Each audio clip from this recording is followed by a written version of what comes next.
saw this little painting called Young Man with Laurels. Mhm. And it literally dazzled me. I thought it was the most beautiful, sensual, homoerotic work I've seen. And I said to myself, there is no way that the male artist who did this work is heterosexual. There's no way. Welcome back to Art in the Raw. I'm your host, David Smith.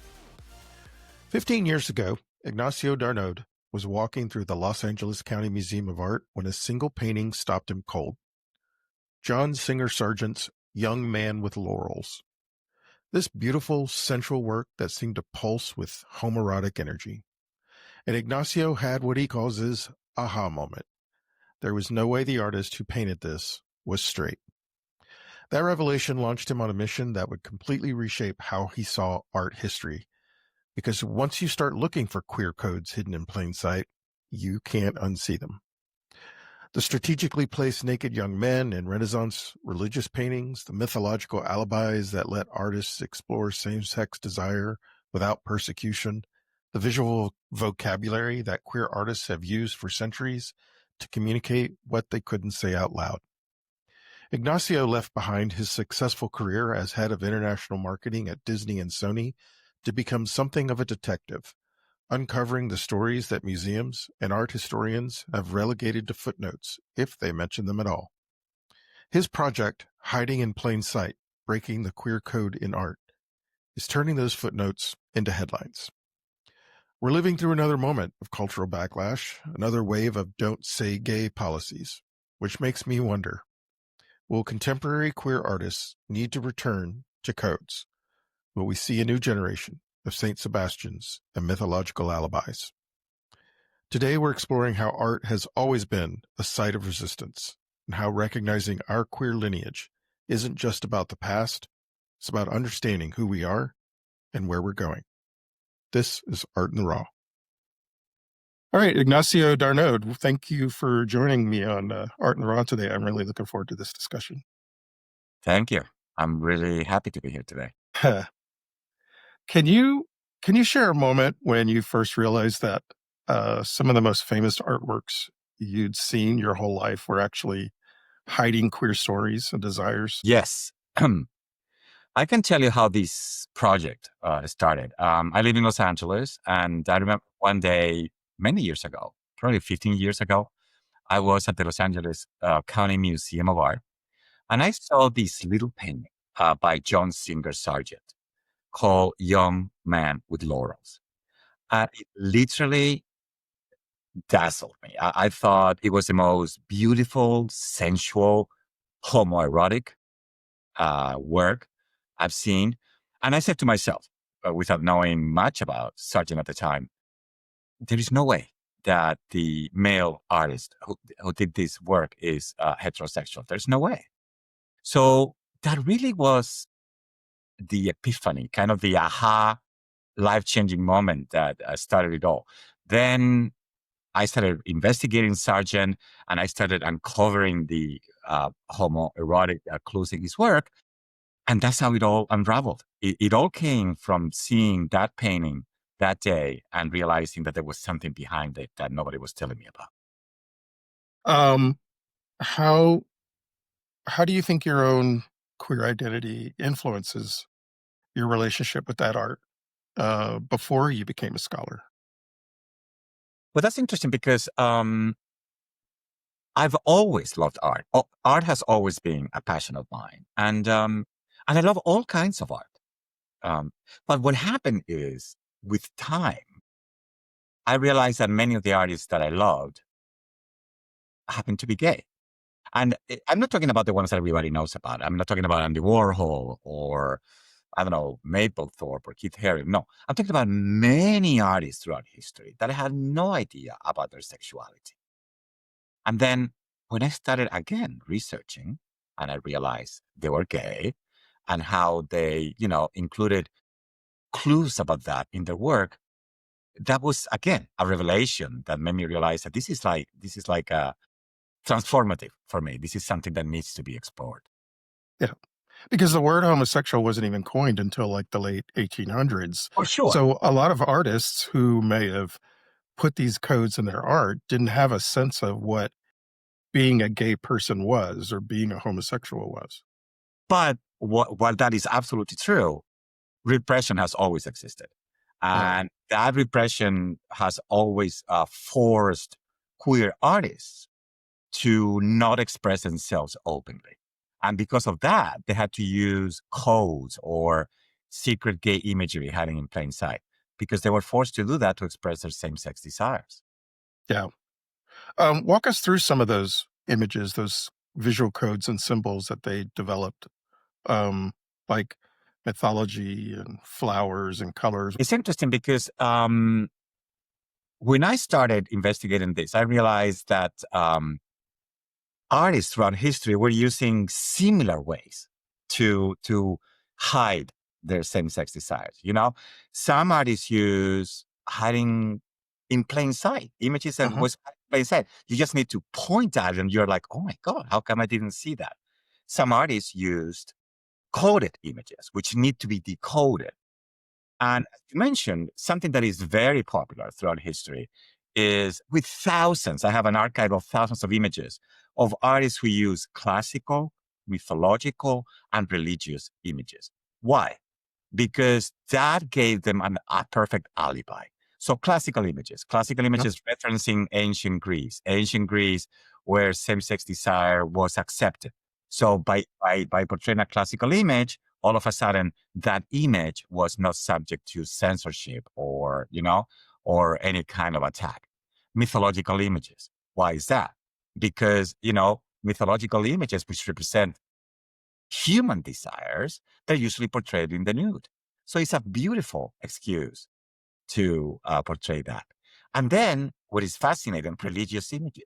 Religious images from anything, from angels to saints to Jesus to Cain and Abel to Adam.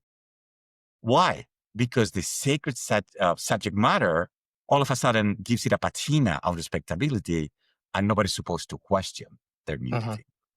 So those were some of the tools and tactics that artists have used throughout history to represent same-sex desire in a way that it protected them from any kind of attack or imprisonment or whatever. Give us some examples of some of the religious ones that you think have gay codes in it, and Well, and why you think it represents potentially that the artist himself might have been gay or homosexual. yeah, Michelangelo is a perfect example of so many of these images. Everything, classical, mythological, religious, he used everything. Uh-huh. So in the Sistine Chapel, it's full of hunky images, some of them androgynous. They were supposed to represent female, but he used male models. And in one section of the Sistine Chapel, there are three same-sex couples kissing. So Oh, that's a beautiful example, and I always talk about that in my lectures. Then I see an artist like Luca Signorelli, who was very influential on Michelangelo. So Luca Signorelli has images of the Madonna and the baby Jesus, and all of a sudden, for no reason whatsoever, you see next to her three naked young men in a very sexually uh, arousing pose. And you're like, why is this? It says, because that image, religious image, gives Luca Signorelli the permission to do that. Same thing with Michelangelo. He did a very famous image called the Doni Tondo. And in the back, they are frolicking young men naked. And, so that's one example of religious images. And then this idea of Saint Sebastian. So Saint Sebastian, for instance, who was a middle-aged soldier, with his own story that is very interesting. But from the Renaissance on, he was transformed into this young, naked, sexually androgynous figure that allowed artists to express their same-sex desire, again, in a way that it was not punishable. And that's why he became the most popular saint in Christendom. There are thousands of images of Saint Sebastian, which have nothing to do with reality. They're just portraying him in poses that really don't show even the arrows, don't show pain or the agony. It's mostly ecstasy and beauty and male beauty. It's interesting that you bring up the Sistine Chapel because I remember touring that on a vacation one year, and as we were walking the halls of the entire building structure, I recall the tour guide pointing out that a number of the statues, especially of nude men that are all over the place, in the Vatican, either have like a leaf Wow. covering their genitals, or it's obvious that um, they're like somebody took a hammer and knocked them off.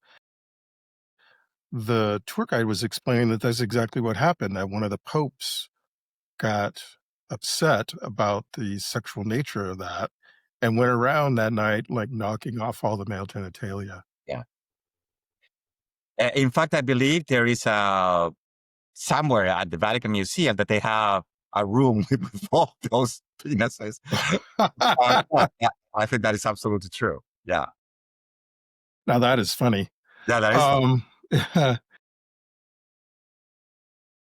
Tell me a little bit about your docuseries that you're working on, Hiding in Plain Sight, Breaking the Queer Code in Art. What stories are you most excited to share, and which artists are you planning to feature? Well, this docuseries is something that I've been working on for a long time. And I signed a deal to produce it with a major company, but it didn't pan out in Mhm, the end. So now I'm kind of back to square one. And what I want to do is basically talk about the history of queer art and literally from the Renaissance until today. And the way I'm thinking about it is with different chapters and mhm. or episodes or however you want to call it. And each chapter is going to tackle the theme of queer art from a different perspective, meaning one episode is going to be about what we just discussed a minute ago about artists using classical, mythological, and religious images. Another chapter is going to be talking about artists who portrayed queer imagery hiding in plain sight. Another chapter is going to be artists who used coded queer imagery.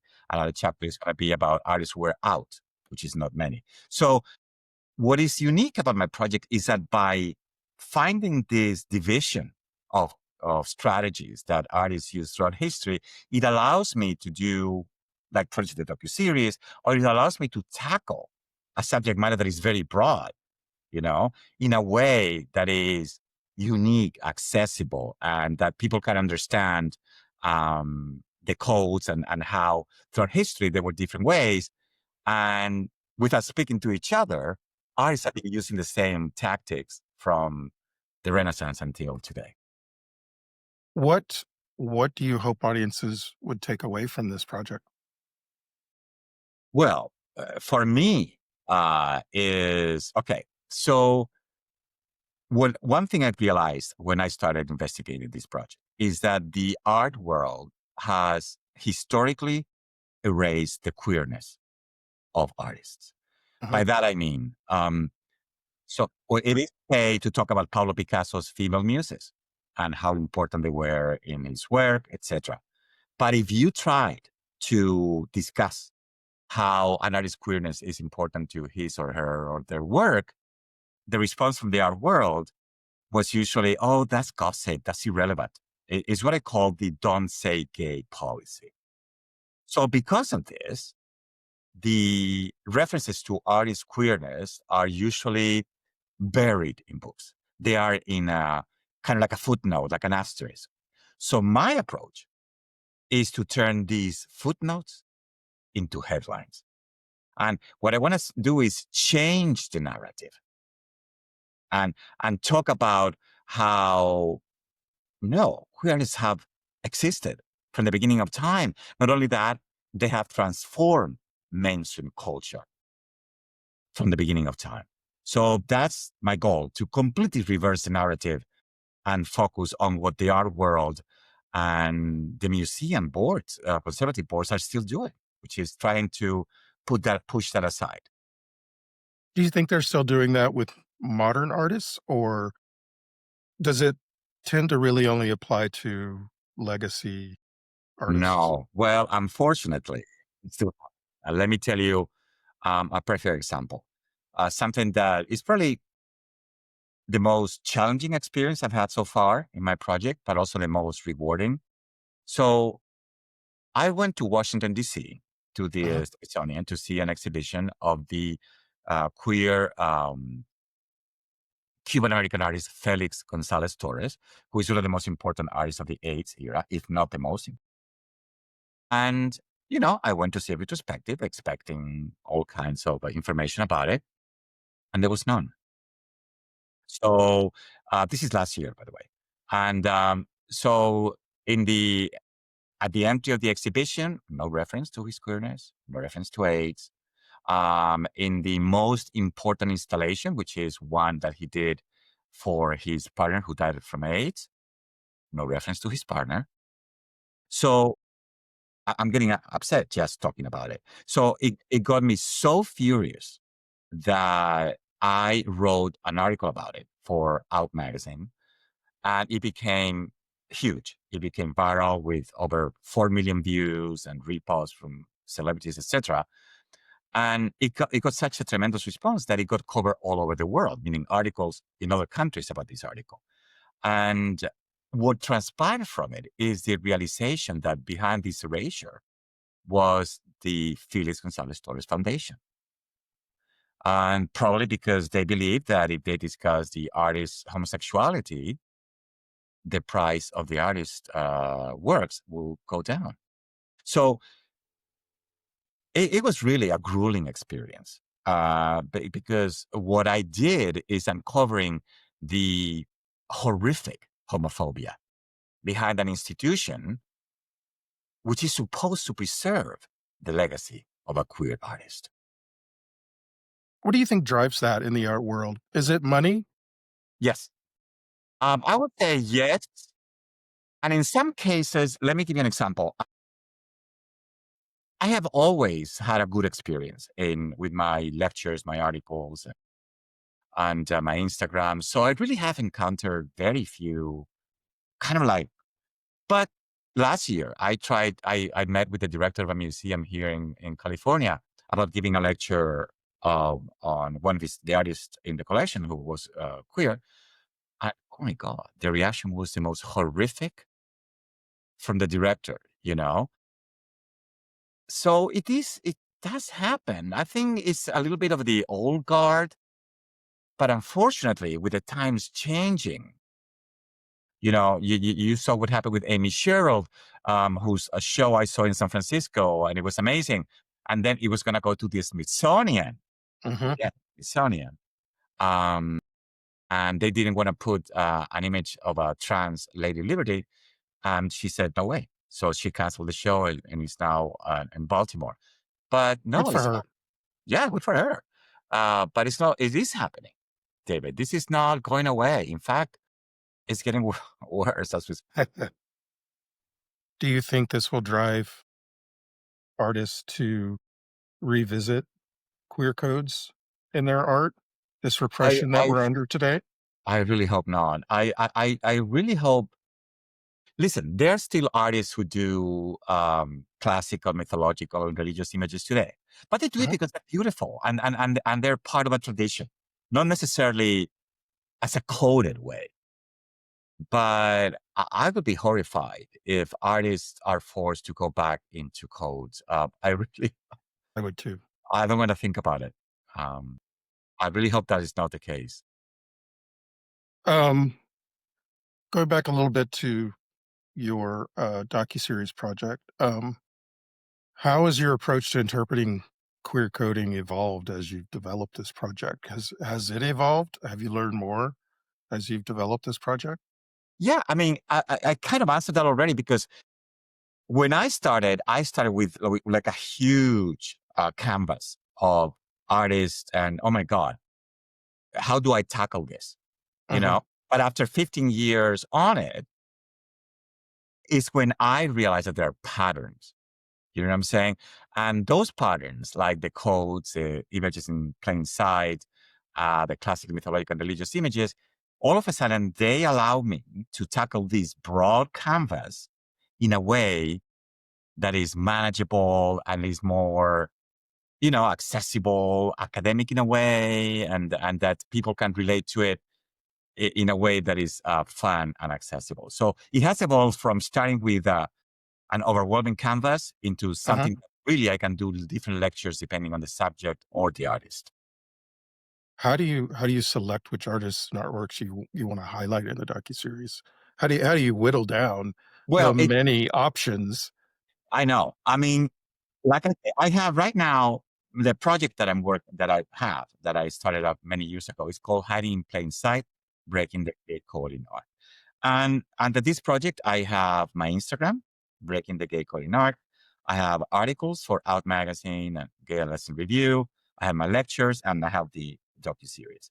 So for instance, let's say the Instagram. So every day I post in Breaking the Gate Code in Art either a piece of art and I decode it.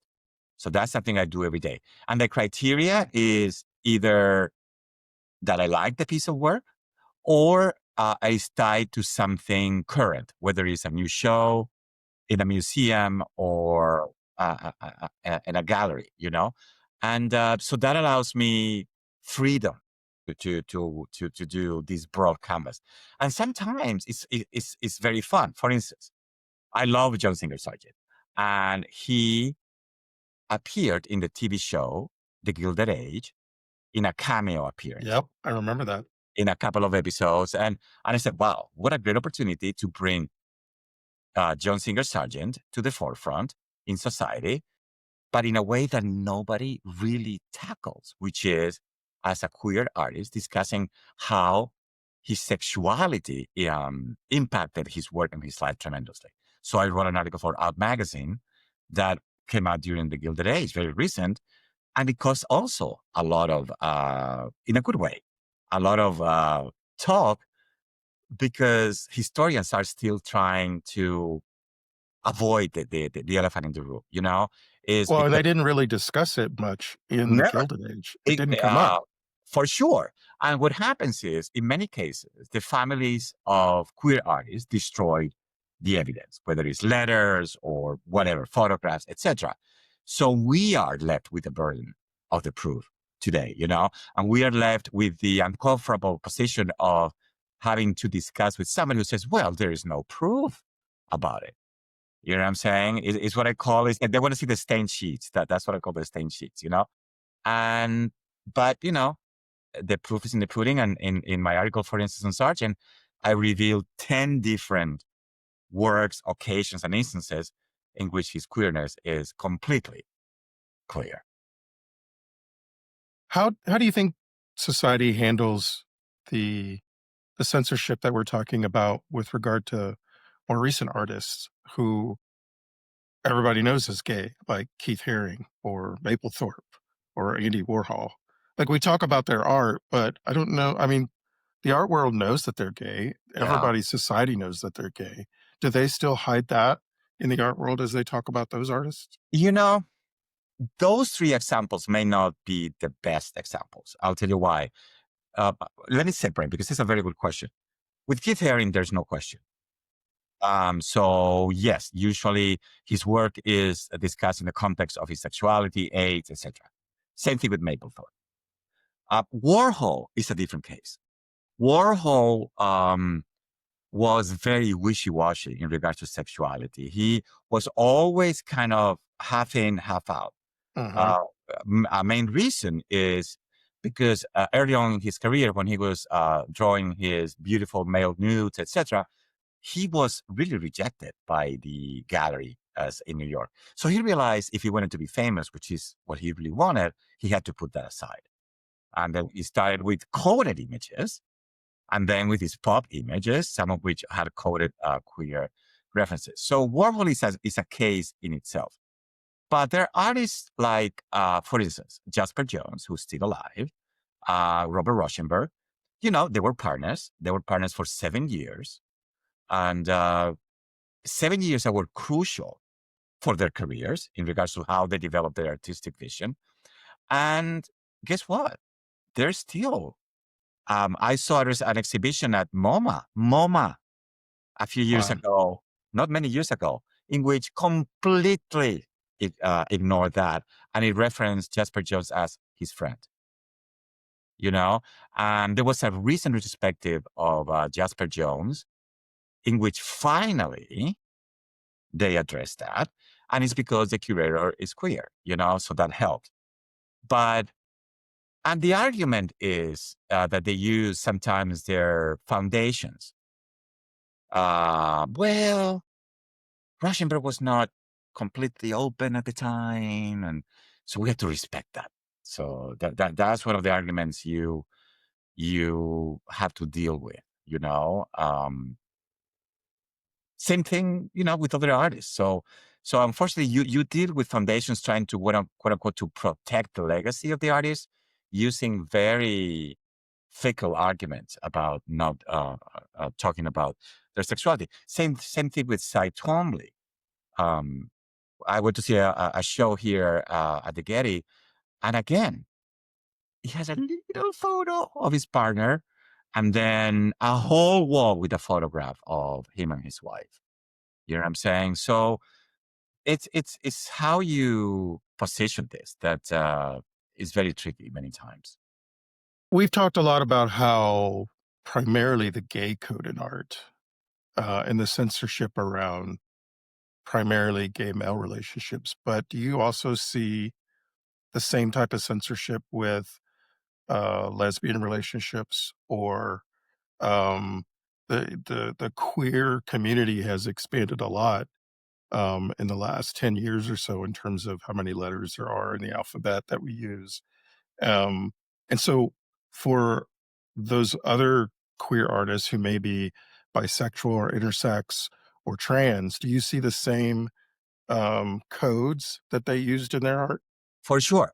Um, let's talk about lesbians. Lesbians, I mean, if male artists were quote unquote repressed, imagine female artists who were repressed just um, from being female. You know what I'm Yeah. saying? So of course they had to use codes in their work. And of course the museums keep avoiding that. But again, lately it's beginning to change. They're Uh-huh. beginning to discuss it openly. There was a big exhibition at the Barnes in Philadelphia last year about Marie Laurencin finally addressing her sexuality, which is so obvious, but with, oh, no, these are just women's images. You know what I'm saying? So yeah, of course it's happening. And same thing with artists who were, I don't know the word trans, but where their sexuality was very much in flux. Yeah. Yeah, At minimum, they were playing with gender roles in their for art. sure, for sure. And let's say, if you remember the movie The Danish Girl, it was about Gerda Wegner and her partner. So the partner who had a female male to female transition was an artist. So now we're finally able to look at their relationship and their work with completely new eyes, which at the time was they wouldn't even look at that. So yeah, so the artist, everybody has used codes throughout history, lesbians and trans and everybody. They were forced to. What are some of the biggest challenges that you face bringing some of these narratives into the mainstream or art history spaces? Do you have specific examples from institutional resistance or Well, I mentioned one. I mentioned how recently when I tried to talk about a queer artist from a museum here, I got a really, really horrific response. I have to say that overall, the response has always been very positive. There have been very few instances in which I got an pushback. I remember one that for some reason riled me. I wrote an article for Gay Lesson Review in which I mentioned how Michelangelo was gay. And I got this comment online: how do you dare to say Michelangelo was gay? He had a relationship with Vittoria Colonna, a high class woman, Italian woman. So I made the mistake of engaging with the person, and when I started explaining, no, he was gay, and I tried to explain some of the all the facts that go to prove that, including the fact that Michelangelo wrote very explicit erotic poems to a young man called Tommaso de Cavalieri. And then when they were published by a grandnephew, he changed the pronouns as if the poems were written for a woman. And it took like 3 centuries for this to be discovered. So when I brought up that to this person who was challenging me, her response was, "Oh, well, the historian who discovered this was gay, so we cannot take that as a fact." So I realized that basically I was dealing with a homophobe who was pretending to Sounds be like it. an art connoisseur, you know? Sounds like it. How do you how do you personally navigate? There's got to be an emotional weight at uncovering some of these histories, especially going through what the repression used to be for queer people. How do you navigate that emotional weight as you discover these? Well, I actually have to say that I love it. I love it in the sense that it has become my life mission. I think you know how I used to be in the film industry. I have kind of a very unique background. I am originally from Spain. I moved to LA to go to USC Film School. I worked in Hollywood for over 2 decades. I became the head of international marketing for Disney and for Sony, and I left all this behind when I had this transformative epiphany of how queer artists, because of repression, they had to use codes in their work. So that says you how important this is for me, how emotional, how has become my life mission. But what I like about it is that because I come not from academia necessarily, but from film storytelling, for marketing, I have a different approach. I have an outsider approach that allows me to do it in a different way. Meaning, when I do my lectures, my articles, my Instagram, I avoid highfalutin academic terms. You know what I'm saying? My goal is to communicate the narrative about these artists in an emotional way, in an engaging way. I show how the tremendous hardships that these artists had turned into art and how that art transformed mainstream culture.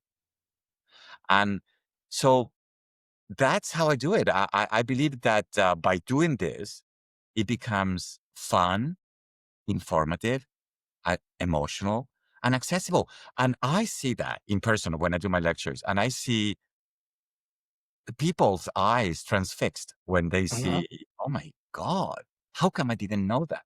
And how that generates a renewed sense of pride in um, in the audience, because they realize then and there that we, the queer community, come from a magnificent lineage of trailblazers. Mhm. And after the lectures, many of them come to talk to me, some of them teary eyed, because they have, like I said, this renewed sense of pride, but also with a sense of anger and fury of how come nobody taught us this in school, you know? Yeah.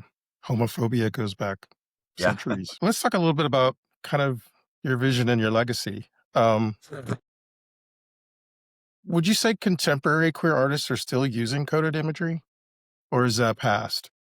think it's past. I think I think the time for that has passed. Listen, I've seen how museums who depend on public funding Mhm. have censored or basically killed queer shows. But I've also seen how museums that do not depend on I'm sorry, on public funding, are doing shows on queer art.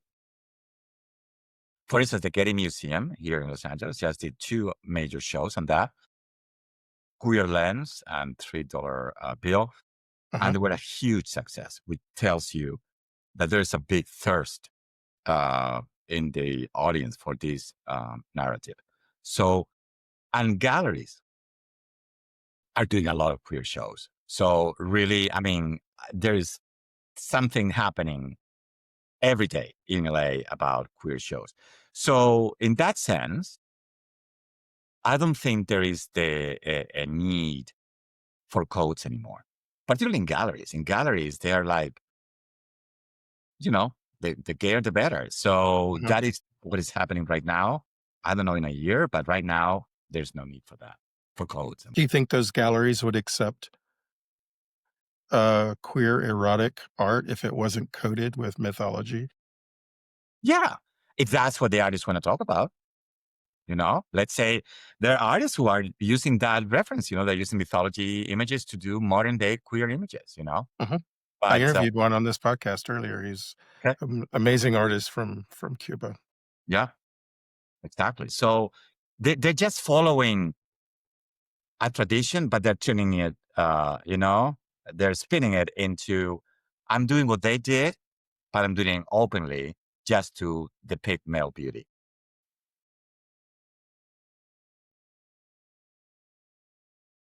What advice would you give to queer artists and scholars who want to explore or reveal these narratives, hidden narratives in their own work? Well, I mean, I think the advice is follow your instinct, meaning the same way when I saw the first painting by Jacinda Sargent, that was the lightning bolt. Uh-huh. I'm like, there's something here, you know? So if an art scholar it has the same intuition, the same sense that there is something there, follow your intuition, because I'm going to tell you 99% you're going to be right.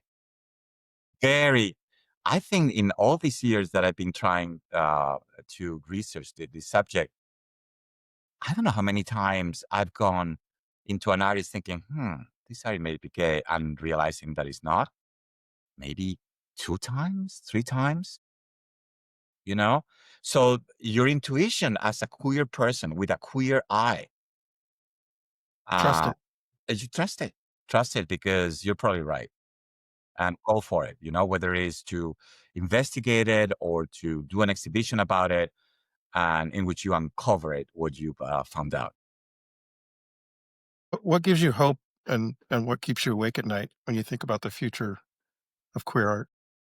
Well, what keeps me awake is the increasing homophobia in this country and how, you know, like I said before, museums that depend on public funding are now curtailing anything to queer art. But on the same account, I see how the Getty is doing the show and the crowds that came to see it. So it's telling me that, there's always going to be a fight, but as long as you keep showing it, um, people will come, you Uh-huh. know? And to me, and that's the essence of my project is queer visibility. So I say in my in my lectures, you can't be it if you don't see it. So this visibility is crucial, you know. And what I'm doing with this project is kind of bringing this to light. You know what I'm saying? For all audiences, for of all backgrounds, of all ages, and to show how, in spite of repression, queer artists have been here from the beginning of time. And not only that, which I think is very important, they have transformed mainstream culture. They're not a footnote, they are a key, unavoidable part of art history. And Absolutely. and I truly hope that and also expanding on your question, that curators realize that discussing their sexuality is key to understand the artist's work. And Absolutely. a key reason why museums are resistant is because the museum boards are usually rich people, very conservative, and they're trying to avoid this subject. So I really Mhm. hope that with time they realize that they shouldn't avoid this conversation. Agreed. Um, all right. Well, before we wrap up, it's time for my favorite part of the show. These are quick fire round of questions inspired by the legendary Inside the Actors Studio, Okay. but I've given them a little queer creative twist. So this is a lightning round, no overthinking, just kind of first So thing that comes could to your be mind. short answers or not. You can have fun with it if you want. But I ask all my guests the same 10 questions. Okay. What is your favorite artistic medium or tool?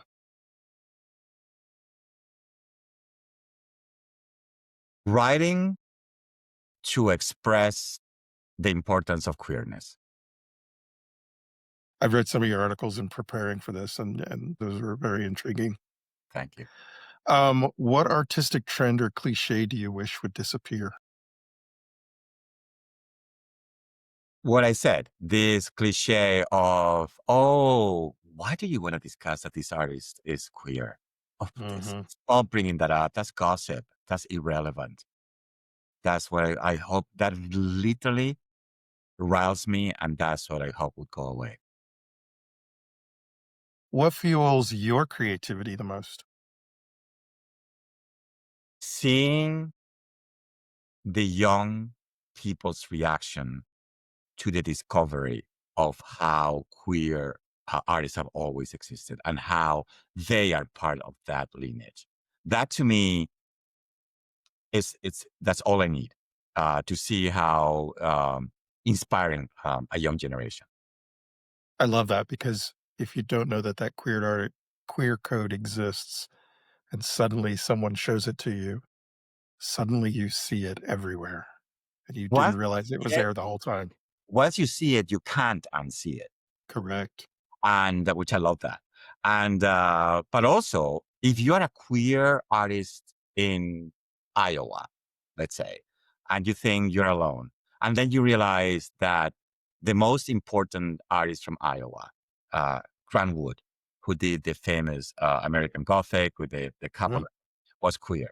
When you read an article and it's like, oh my God, the article I wrote about him, so he was queer.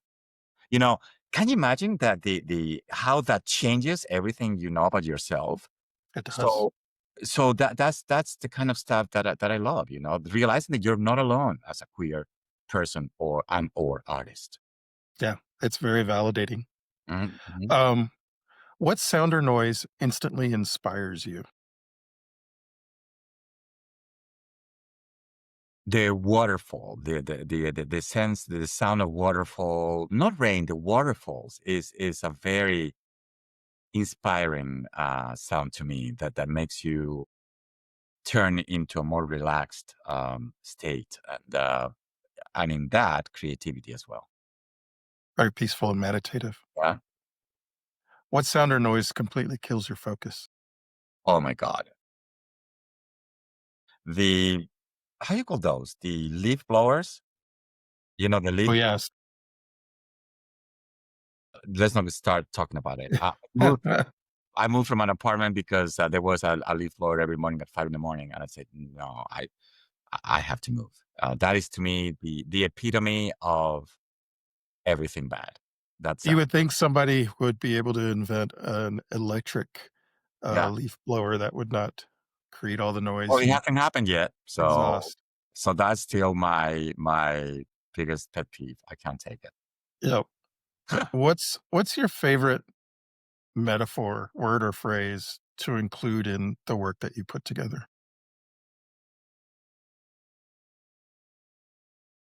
I think what I said before, you can't be it if you don't see it. This idea of queer visibility. That Yeah, I think is a summary of everything. You have to yep. see it You have to to You have to see yourself in it too. Exactly. If you could see any queer artist, living or dead, and you know a lot of them, honored with a major public monument, who would it be? Oh my God, what a great question. Poof.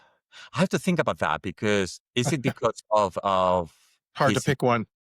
it's hard to pick one, but you know what? I'm gonna choose a very strange one.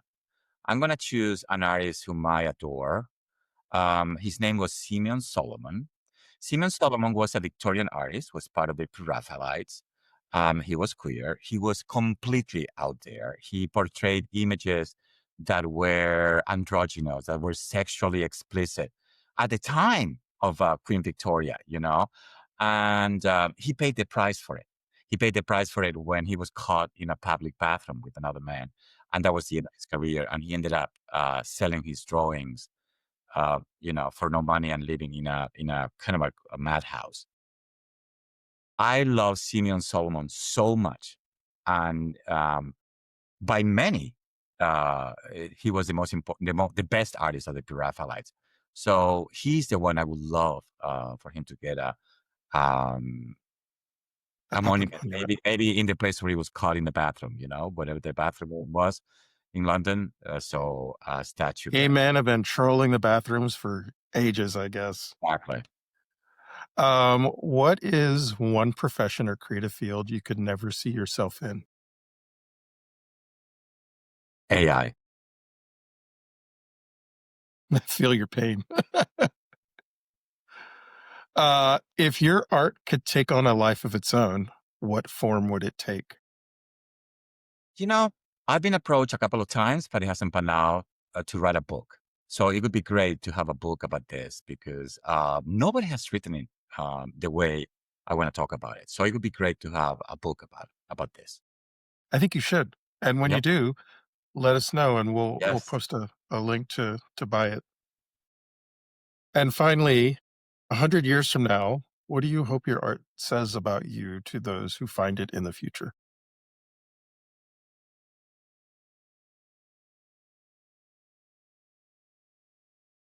Well, I hope that my legacy is what I've been talking about for the last hour. This idea of shifting the narrative from a footnote into a headline and how I helped queer art to get a voice and to not being pushed aside. And that maybe, I was at least a drop in the bucket of that transformation. That would be all I wanted, That's all I want. Yeah, you and me both. That's why I do this podcast, and That's why I'm here today. I appreciate you being here. This has been a fascinating conversation. And I can't wait for your docuseries to come out. Um, Please send me links when it's available, Sure. and I will share it. Um, and thank you again for joining. Thank you. Thank you, David. It's nice. It's nice to be talking to people who, we share values and we share life missions. Exactly.